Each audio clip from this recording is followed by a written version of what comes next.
welcome back to my channel. My name is Chisom. I'm a content creator based in Enugu State, Nigeria. I create content around the sewing niche. I share my little knowledge about sewing with you. I make sewing DIYs and also lifestyle videos from time to time. So on today's video, I'm going to be taking you through on how to take your body measurements accurately. But before going into that, there are some things that I would like you to note.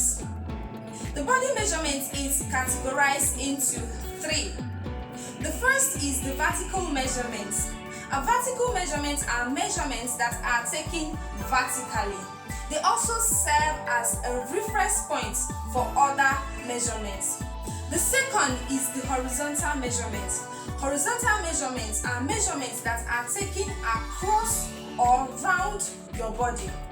The third is other vital measurements. They are not under the vertical or the horizontal measurements, but they will be definitely needed in your sewing projects. So now that we are done with the categories, let's go right into the measurements. So first we are going to go with the vertical measurements. To take our vertical measurements, the first thing that we are going to need is our bust point. The bust point is also known as the bust height, and the bust point is from your shoulder to the fullest part of your bust. So you take your measurement this way, you place this on your shoulder and then to the fullest part of your bust. So the fullest part of my bust is 10, and that is my bust point or my bust height.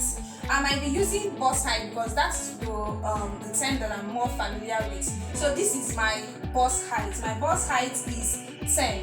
The next is under bust. So my under bust, you go round right under your bust. My under bust is 12, and that is how to take your under bust. Then the next measurement is your waist circumference. So here there is a little explanation I'm going to give you. The waist, there are two types of waists.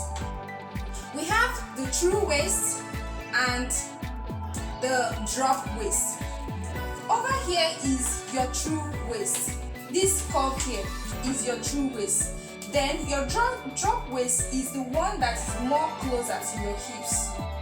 So, but for people that are on the bigger side that do not have this curve, you are, advised to ask them to bend, because once they bend, you will be able to identify their true waist. So, to take your true waist is from your shoulder to your waist. This true waist is usually needed for high waist skirts, like the one I'm putting on, for high waist skirts or high waist pants, and also for blouse. So this is for your true waist. This is your waist measurement, and for mine is 16. Yours will definitely be different because our body sizes are different. So the next vertical, now we are done with the waist measurement. The next is your shoulder to knee. So you take your measurements, make sure you place it and hold it steady to this your shoulder. Hold it and then straight to your knee. And here my shoulder to knee is 41. And also, if you want to take your floor length, maybe the dress or the outfit you're making, it requires a length of a very long length, maybe a floor length. So you take it from your shoulder straight down to the desired length that you want. So now we are done with our vertical measurements. The next is our horizontal measurements. For our horizontal measurement, the first thing that we are going to be doing is to take our shoulder width. Even though this shoulder width doesn't go around our body, but it is under our horizontal measurements.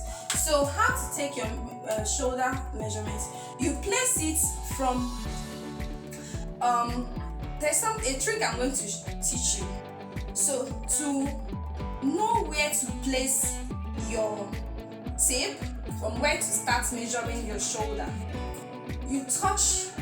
If this was a human, if this wasn't a mannequin, you touch that person and you're going to feel something like bone. Yeah. So when you feel it, you place your tape there and take it right to the next,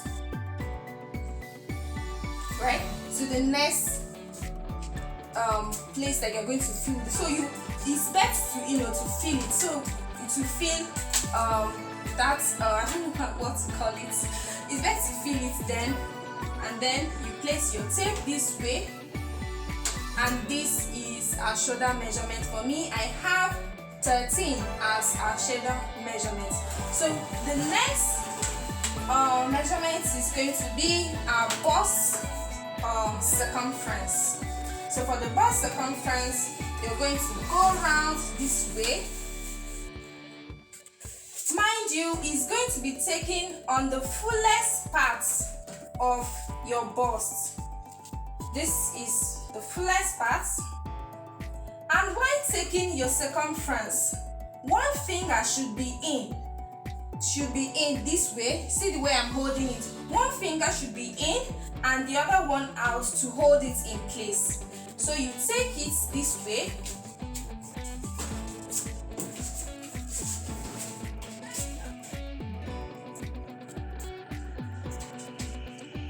And this is our bust circumference. This is our bust circumference. So for me, I have 34. So the next is our waist circumference.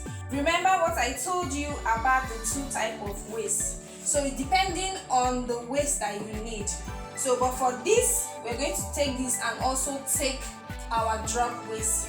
So the waist circumference, you take it here. If the person is not is on the bigger side, another thing to do is to tie an elastic band. If you ask the person to bend this way, and then when you find the curve, you tie an elastic band so that it will help you to determine where your measurement is going to start. So you help you to determine that true waist and know where to start your measurement. So for our waist circumference, you take it round this way, and as you are taking it, please, it shouldn't be too tight or too loose. Once you place it, make sure it can be moved, right? And then for me, I have 26 as my waist measurement. The next is our hip circumference.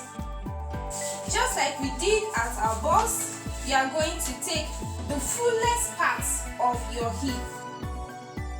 The fullest part of your hip. I'm going to turn this mannequin around so that you see how.